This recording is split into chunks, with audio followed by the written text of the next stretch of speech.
Welcome to the Education, Career, and Beyond podcast. We've combined life experience with young adult drive and ambition. Are you just starting to college plan? Did you finish your education and wonder, now what? Join us in this lively discussion about the topics you need to know to create the next stage of your life's dreams, careers, finances, education, and more. Brought to you by Voice for Heroes 501c3. Hello and welcome back to another great episode of the Education, Career, and Beyond. Now, if you follow the show, which we hope you do, and you already haven't missed last week's, Laila Naji was our guest host last week as we had an incredible interview with Richard Rosser talking about ChatGPT. This week is not that. This week is now Laila as our featured guest because she is an incredible, outstanding young woman who is making such an impact in her community, in her high school, and her surroundings. And I think that this is going to be a really big inspiration for those young adults you following us. If this is the parents, have your young adults watch this and see how Laila has really combined service with excellence and still just being a good human. And so we're going to talk with Laila today about Rotary Interact, and we're going to speak about her life as an amazing income high school senior. Welcome back to the show, Laila. And Ed, as always, we love you so much, and we promise not to pick on you today. We're going to have a great show. Pick away. I have all my questions ready for Laila. Laila, you ready for the spotlight? Just burning right into your flesh. Yeah, Sorry totally. about that. Yeah. Well, let's start with the fun fact. Laila, tell us where you live, a little bit about your upbringing, your family, and just, just that background for us so we know you a little bit. Yeah. Okay. That's awesome. So thank you for having me. So a little bit about me is that I'm pretty involved in the Rotary International organization. They're huge in helping out communities and being at service to others. And also I'm pretty involved in the Associated Student Body as well. I've held a couple different positions within it, and something that I've been newly recognized as, and now I'm holding this position, is the District 5320 Interact Governor, which is a really cool job and everything. We're going to have some good discussion about that. And for our listeners that are all over the world, where is District 5320? Where are you? So we are located in SoCal. So in Southern California, we have over, because this is in charge of Rotary clubs that are sponsoring Interact clubs in every single high school. And basically they are assisting schools into offering so many volunteer opportunities, community service opportunities. And we're offering about 50 schools in this area. So a lot to go over, but it's an amazing job. Give us a shout out to your high school. Dana Hills High School. They're an amazing club. We're one of the most highly developed Interact clubs in the area right now. So it's amazing. And you're just coming into your senior year. Yes, I am. I'm going into my senior year. A lot of college stuff to go over. It's a whole process, but I mean, it's going to help me kind of figure out some more stuff about myself, what I want to do in the future. So making that commitment in the future is going to be amazing. Well, I'm going to let Ed ask the first question because we have a lot of questions we want to ask you just about service and how you weave that into your already full academic schedule anyways. Ed, I'm going to let you take it. Okay, so I've got 72 questions. Yes. All of them are 10-part questions, so you'll get 7 questions with 10 parts each. Laila, thanks for joining us. It was great having you on last week as a co-host. But Amy sent me over some information because I know you guys know each other personally, and I'm kind of impressed with the 7-page resume that you have at the ripe old ages like 17. But I really wanted to talk about kind of how you got things going. And usually I end with this question, but I think it's appropriate to start with this question. Laila, who's been influential in your life? Who would you say helped guide you to this place where you're achieving certain things? Like, do you have a mentor? Do you have somebody you go to? Who's the key pillars in your life that help guide you? Yeah, great question. So it's mainly my the 7-part question. I'm still waiting for it, but that's the first one. So it's mainly my parents. So ever since I was young, my mom, I guess I was a really quiet kid. I don't know what that was, but apparently my mom kind of just wanted to push me towards being more out there, kind of being more involved in the school. And she thought being a parent I had some potential into doing more in this community, you know. So some things that I've done is I've starting at a young age, I was part of the student council in elementary school, and since that point onward, I've kind of found more of a passion to kind of building more into that basis of leadership and these leadership roles. So with my mom by my side and kind of pushing me towards that, and also having my dad who has his own business company, which kind of inspires some career options. I've kind of again pushed more into the leadership opportunities, and I found more of a passion in kind of managing that and taking upon more larger roles and going to a bigger scope and things. So my parents have been a great asset to my life. That's awesome. A follow-up Leadership and question. student body in elementary. Sorry, I just had to segue that. I didn't remember that you could do that in elementary school. Way to go. Easy, thank you. Yeah, fourth grade I started. It's crazy. I picked up on something in your answer that you said you know you're a little quiet, a little shy when you were younger. What impact has these outreaching programs had on you from a personality perspective? You know, when did you get comfortable being around adults? Can you talk a little bit about that progression and how important that's been for you? Yeah, I mean, growing up as an Afghan American, my parents were originally born in Afghanistan. We always have family parties, family gatherings, and one of the things that's essential in that is that there's all kinds of age groups. There's all kinds of people, people that you've grown up with, people that you've probably never seen before. And I never had anyone my age. No one was my age. And so I'd either have to kind of mingle with the lower crowd, more of the kids that were a little too young for me, or the way older people, or just some of the millennials, you know. And something that I've kind of gained through that experience is that, yes, I was pretty young for my age and talking to all kinds of groups, but that kind of helped me get out of my comfort zone in these gatherings is that I'm speaking to all kinds of groups and hearing what they talk about and how can I kind of engage and be in that conversation as well. Like I'm hearing little kids talk about little video games, so I'm also playing with them. And then you hear like the more older adults kind of talking about political conversations, and you know, I started kind of engaging in that and offering my insight. And you know, I started feeling really comfortable in that. Yeah. If you call Amy and me older one more time, I'm gonna I'm, just oh I'm just get my saying. out of this I'm just interview. saying. You I got a did, lot of nerve I calling us did old. no such I don't thing. know what they're talking Were about. you guys at these gatherings? Maybe you guys were. No, but just by connection, I got the impression very distinctly that we're old. Oh So, my goodness. I mean, Yeah, I'm not, but oh, there I am Ed standing is. alone again. Ed So, hey, Layla, I got a question for you, and I don't even know if you have an answer for this, but of all the accomplishments that you have, we'll talk about that too. There was one thing that jumped out at me, and it was your experience in graphic design. So, I'm just curious, where did that come from? How does that creativity work? You got all these other things going on. Where do you fit time in to be creative? literally it stems back from when my parents kind of taught me about money management and ooh. kind of working out if I wanted to pay for something, I had to myself. So I kind of grew that business mind and creating how can I make money? How can I do this? So I would literally go start networking and I would start talking to people and see if they could buy these bracelets for me. I made a lot of bracelets and they're actually pretty cute, guys. I was somewhat talented in bracelet making.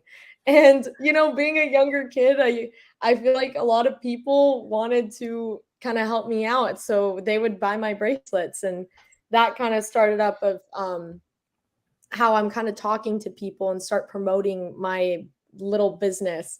And I got myself a little I think I got myself an iPad or something, and then I started Wow. kind of saving up money more and everything. But that kind of led to marketing and promoting, and that kind of inspired me to get more into social media and trying to promote stuff. And the thing that I did graphic designing was at school, so any promotions at the school we did through social media. We also did like posters and the basics, but a lot of stuff have been through social media, and creating those graphic designs have really made me really creative and kind of out of my shell in these things.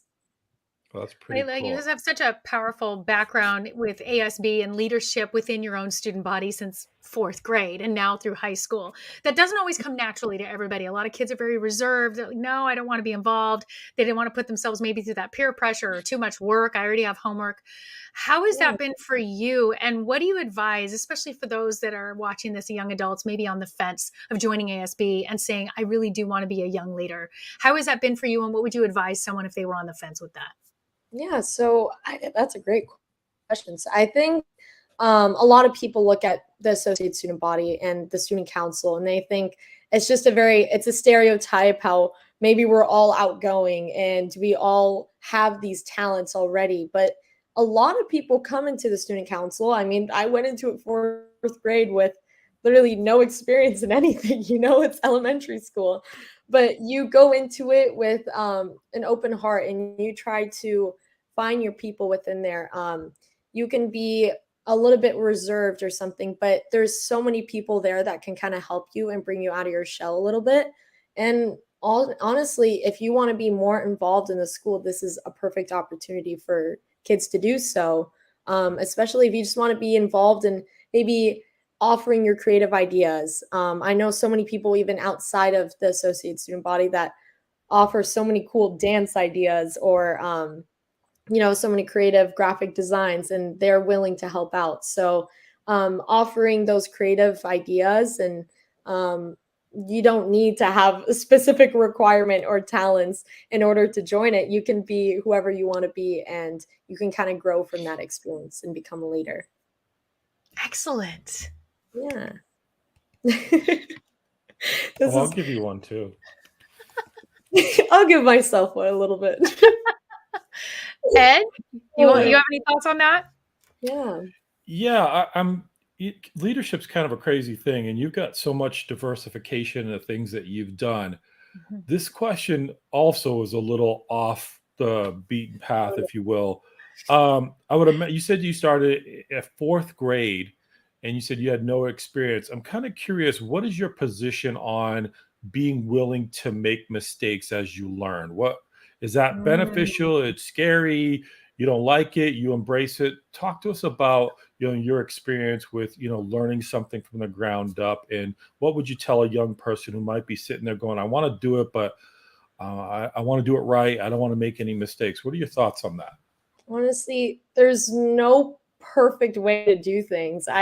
I'll give you an instance where you kind of have to make mistakes. You kind of have to be corrected sometimes. You need to hear some feedback. You need to be critiqued in order to become better, to improve. And I guess one of those instances, one of the positions that I've held in the associate student body was pep rallies commissioner. And we basically kind of set up pep rallies and activities at the school. And I went into the position not knowing anything. I had no guidelines how to set this up. Like, I kind of underestimated how busy this job was, especially connecting with others and texting people frequently and kind of getting people on the job. And I'm not gonna lie, the first event was horrible. It was just something that no one knew what was happening. It was a lot of people at Dana Hills complain about an outside pep rally. It's just not the same experience as in the gym where all the lights are going off, and where the whole class can really get involved and cheer and all that. And the first one was horrible. It was a really bad experience, but I kind of stayed strong even though people were probably critiquing me on the side and everything. What I did is, after that day, I got a little clipboard and I went up to every single person in ASB and also all my friends and people that I've never known before. And I was like, what happened in that pep rally that was so bad? And what the point was to really have them critique me. I wanted to hear a harsh critique, and I wanted them to tell me what my mistakes were and how I can sit down and really figure out how can I correct them. Learning from that experience, you got to always learn. I say I don't have any regrets. I went to a Rotary meeting one time and they asked, like, what's your biggest regret? And I was like, I don't have any. I think everything is taken as an experience and you can either learn from it or grow from it, or you can just kind of sit back and think, wow, what can I do with that? And so honestly, if you're starting from the ground up, you just got to keep on going. You got to try to be involved as much as possible and just try to see what can you do and how can you assist them. And that's where your talents start to come to light and your skills start to come to light. And yeah, you're going to make mistakes on the way, but that's how you're going to start to grow and become a better leader. Wow. I really She love is that set up answer. for success. Yeah, I love that answer for a couple of reasons, Laila. One, because let's be honest, you don't know what you don't know, right? And sometimes there's not someone there to guide you through it. That's a huge lesson for life. But I think in a much larger sense, when you're in a situation where it didn't go the way you had hoped, or you wanted to go and solicit people's feedback so that you can get information to help improve that's huge. I mean, and the other part of it, which I think is great, is you took ownership. I was like, yeah, it bombed. Let's see what we can do to fix it. So as a young adult, anybody who's listening out there, those are critical, right? Ask for help when you can. Don't be afraid to make a mistake. And when you do get feedback on those choices, and own a mistake if you make it. No one's they'll respect you more if you own that. And I think you said it. That's the true definition of leadership. A leader is the person who's willing to do those things. So that's fantastic. Yeah, I think something to kind of piggyback on that is that even if you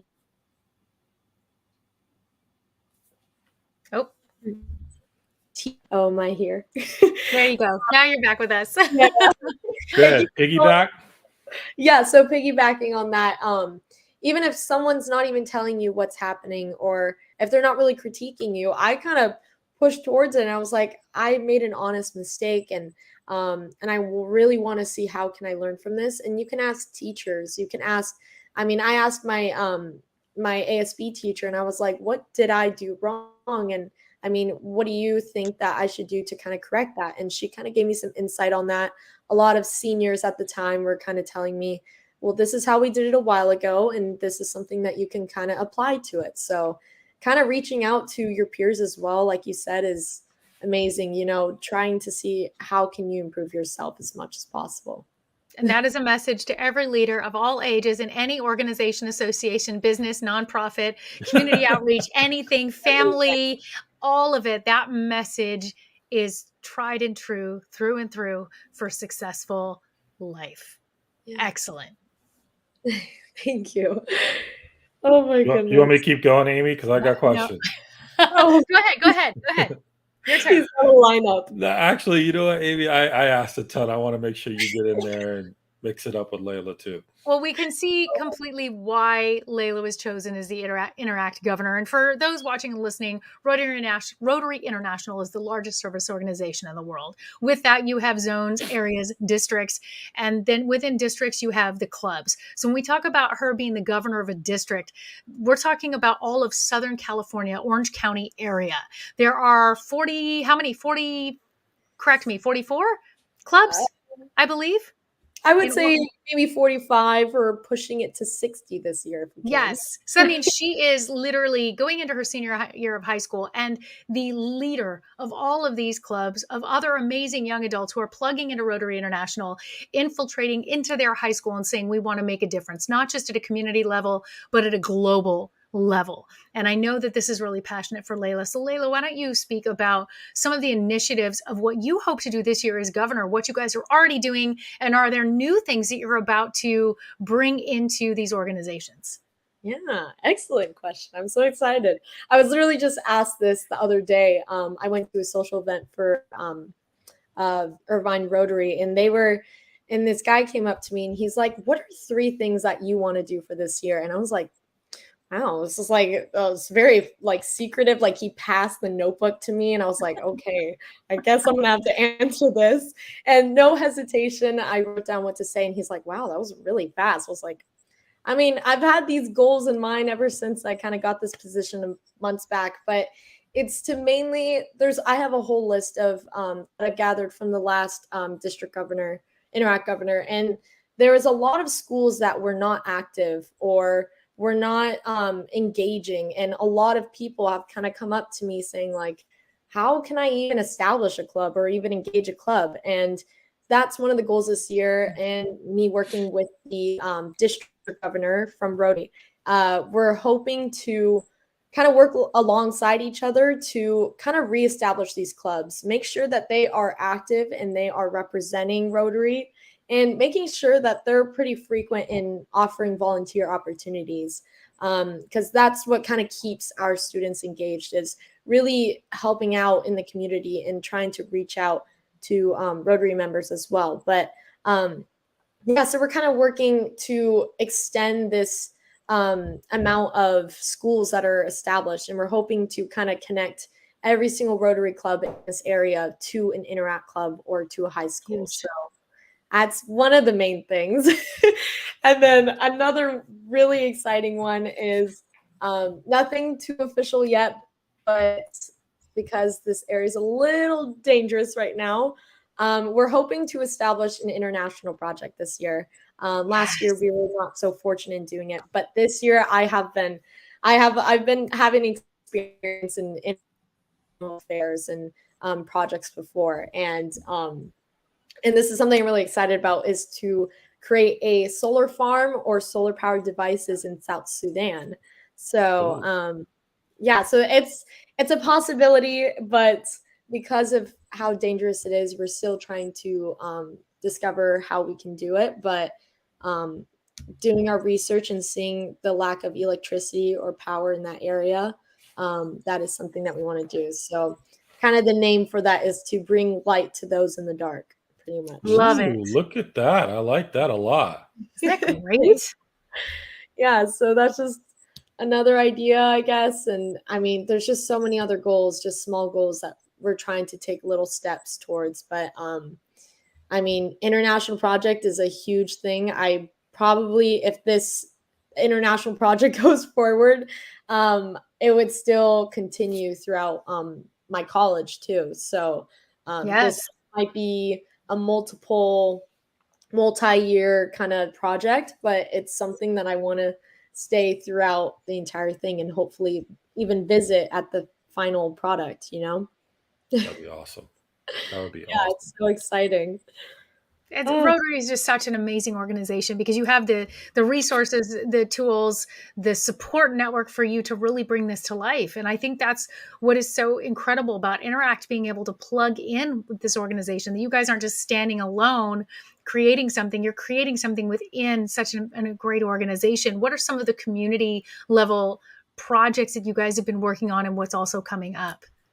Yeah, so I mean, to start small, I guess, we've always done like beach cleanups and everything. And something within the district that we've been offering is district training. So kind of becoming more familiar in Rotary and kind of connecting to those Rotarians. A lot of interactors come to this area to these trainings and kind of get more familiar with the Rotary area focuses, you know, where you can help in community development or maybe in the medical development, or even technology.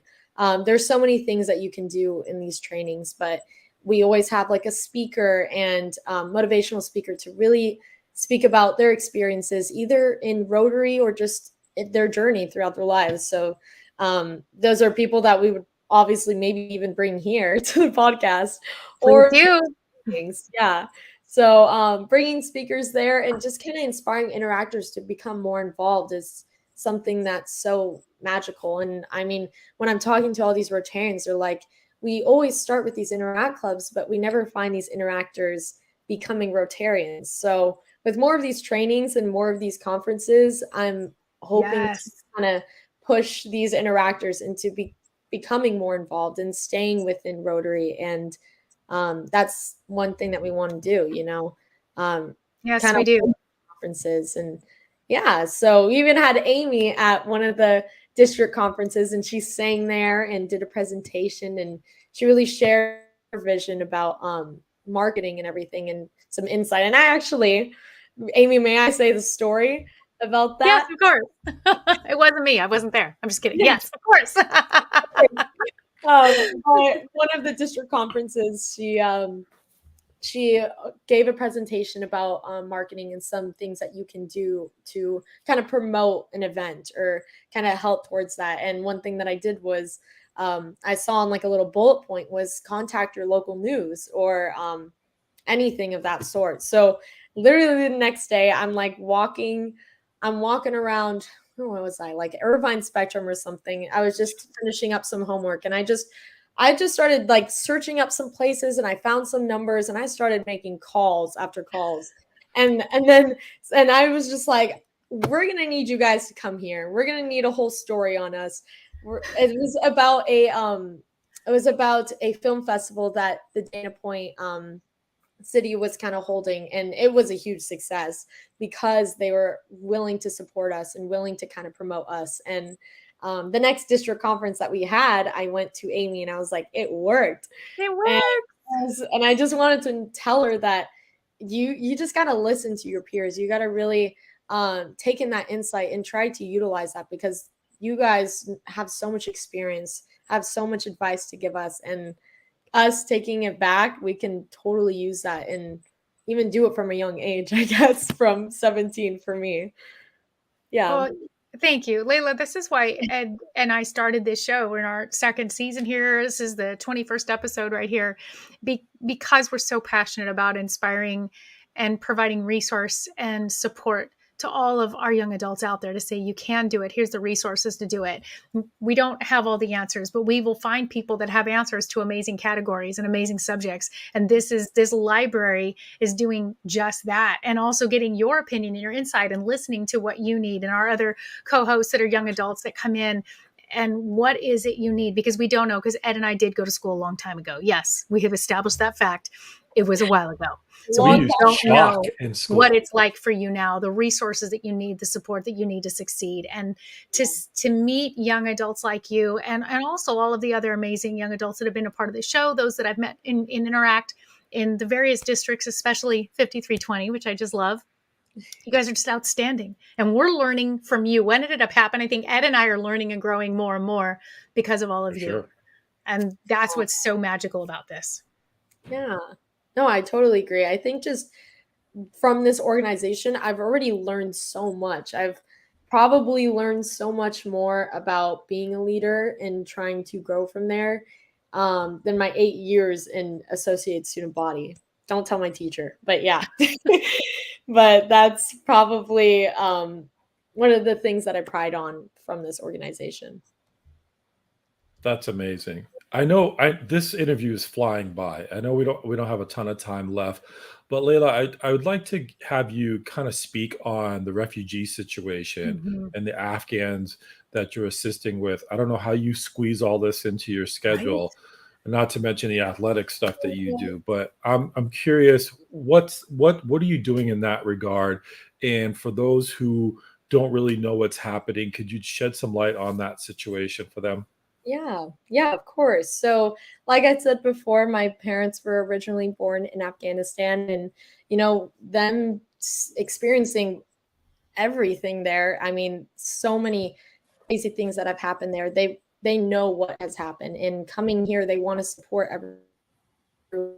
I don't think we have any family there anymore, but we definitely do have friends and people, and just our entire community that's there. And that's someone that we're willing to support, especially through these tough times. So it was actually last year I established a club at my school And it was International Refugee Resources Club. It was a long title, but the thing about it was that we were partnering up with an organization that my family is really close ties with.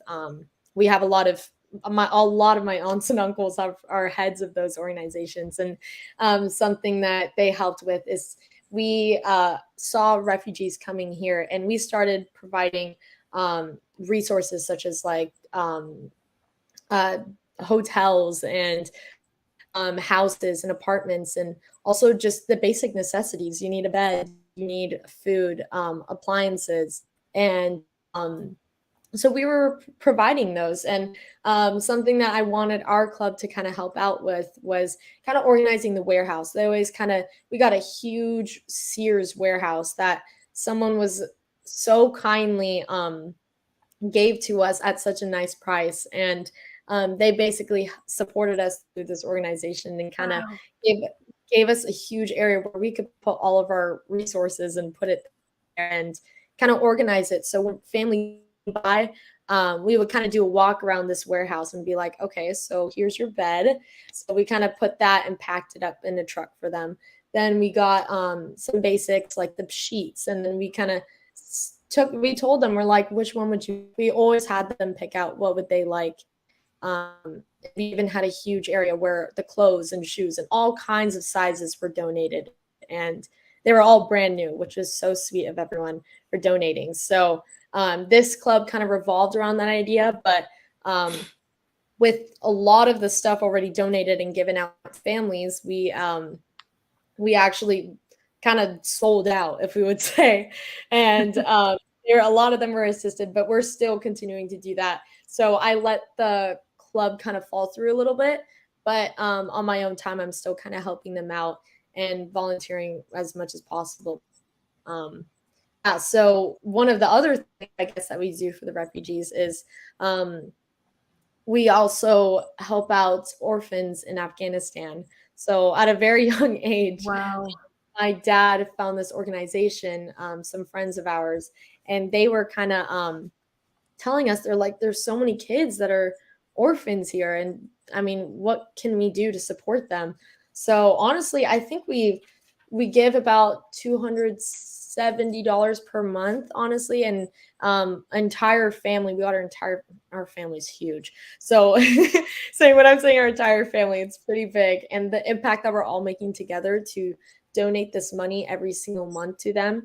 And what this essentially does is about $30 can provide one kid with all kinds of resources like housing and toiletries and their education and anything there. So we established a over there. I guess you would say that we adopted these kids. So yeah. I've adopted about like 7-8 kids. And you know what's really nice is hearing updates from them. They frequently mail letters to us and tell us how they are. And there's like pictures of them too. So seeing how beautiful they are and how much they're growing at such a young age and stemming from there is amazing. So just seeing how much of an impact we can make with $30 for one kid is amazing there. And I'm continuing to hope to do something bigger than that with this international project as well. Yes. Well, we look forward to supporting you in that. Any links that you have, anything you want us to put in these show notes, please make sure I have it. Look for those links in these notes, because if you want to support what they are doing there, support some of these orphans, we want to be a part of that. Oh, thank you. What an amazing spirit. Nice. That's a beautiful internal spirit that you have there.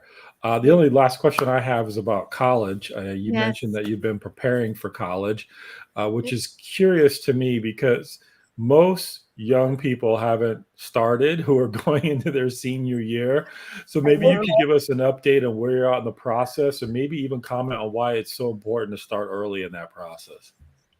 I mean, it's a pretty slow process, but if you don't really have like the connections to kind of help you start in that process, you're like sitting at your computer like, where do I even start, you know? Yeah.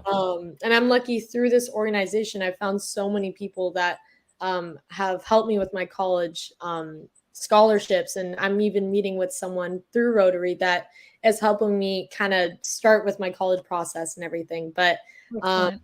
so something that I'm really interested in since like day one was architecture and business management. So Nice. and kind of starting with these leadership roles a lot, it was always management or some kind of type of management, I guess. But and kind of being really creative and getting out of my comfort to create all kinds of stuff. Literally, I played like video games a long time ago when I was making houses and creating neighborhoods and all of that stuff. And growing up with architects near me, it's very inspiring. So, hoping to either major or minor. Still thinking about it because I mean, it's the time to really get to know yourself and think, what do I want to do? But hopefully, either major or minor in architecture, business management, and it will go either one for those. But yeah, I really like those two fields, and I'm really lucky that I have a lot of people that are in those two fields that I can try to shadow so I can get more familiar with those areas. But right now we're just looking into scholarships, and already got a college list in the mix, so we're starting it. We're starting it. Cool. That's good for you to um, share that so people know what they should be doing. I think the whole yeah. conversation we had is about just being active and doing things and Mhm. kind of getting out there and get a little uncomfortable. And you're doing I was going to say a bad word. You're doing a heck of a job, Layla. Thanks. So keep up the good work. And I would say this: you're a friend of the show. You're a friend of Amy's. I've been in the college planning space for almost 20 years. So if you need any guidance, direction, want to bounce something off me, please keep my number and text and email handy. Just let me know. So thank you for everything you've done. And if there's anything I can do to assist you in that process, let me know. Oh, yeah, thank you. I really appreciate that. And I think just like going through life and having all these experiences where I'm kind of like leveling up in some positions and all that, you gain so many different connections and meet so many cool people. And seeing how I met Ed here is amazing. And Amazing, offering isn't it? awesome. Yeah. I always say this, Layla, it's not what you know, it's who you know. It Mhm. is about It really is. relationships. It's all It about is connections. it is everything. That's how you're going to move around in life. It's usually an introduction. Somebody Mhm. knows somebody, or they can connect you, and you just have to be active. And I think that's the other lesson about what you're doing is just putting yourself out there, being active. The world moves on gravitation, and when that happens, things Yes. come to you. You don't have to work that hard. So keep up, keep doing your thing. I hope you find some. I was just thinking about how interesting it would be if you went into architecture and you're building stuff for orphans in Afghanistan and you're Yes. creating some stuff. So, keep doing what you're doing. And I liked what you said about doing it through college. And if you're going to do it through college, I have a sneaky suspicion you're going to be doing it through your entire life. So Mhm. thanks for being a great example. I'm inspired, like Amy said. So you do a great job and you keep inspiring us old people. And Why? do it. Such- Amy, Layla, do you have any I do you have any other yes, questions just or thoughts before we bounce out of here or what? Layla, I loved you the minute I met you, through the leadership conference, and every time I listen to you and get to know you more, I'm just more wowed. And you are truly just such an inspiration, not only to the other young adults that you are leading, but also to those of us old adults here who are wowed and inspired and reminded of those little things, those things we even take for granted. I mean, $30 a day is housing and providing for one of these children. That's 2 trips to Starbucks for a lot of people. So the fact that you're reminding us of these luxuries we take for granted here in life, you're reminding me to be smarter and better in my business, to be open. You've just been such an inspiration, and so proud to walk alongside you in this journey as governor this year, and also walk alongside you for everything that's ahead for your future. And we really love having you a part of this show. I'm sure you're going to be coming back as guest hosting again. We want you on regular rotation, and also anybody else that you want to bring to the table for us, because that's what this is about. Congratulations on everything you've done, and what an exciting year this is about to be. Yeah. Thank you for having me. I'm so grateful to kind of share my experience and share my insight for any young adults here and all adults here as well. Come on, we got some great young adults, young people around here. Wow. People. My heart is full. My heart is full. I got Yeah. verklempt. Speaking of sharing, Ed, you take us home? Yeah, we're out of here. So listen, on behalf of the governor, Laila Great. Naji, this is the education career beyond. She's hitting all those notes and is inspiration not only to other young people and parents. If you're listening out there, this is the kind of things that you can have your young people doing, making an impact on the world and giving all of us a little bit more hope. We all need a little bit of that, a little positivity. So listen, if you're listening and you're like, man, this is a really good episode, please give us a thumbs up, a like. If you really feel inspired, you think somebody should hear about it, share it with somebody. And of course, these are the type of guests we have. Sometimes they're young, sometimes they're old, sometimes they're old with young spirits, sometimes they're young with old spirits. Everybody's here. So subscribe so you can get the entire picture of what we do. So on behalf of my friend and my co-host, Amy, this is Ed Sanderson. That's Education, Career, and Beyond. We'll see you next time.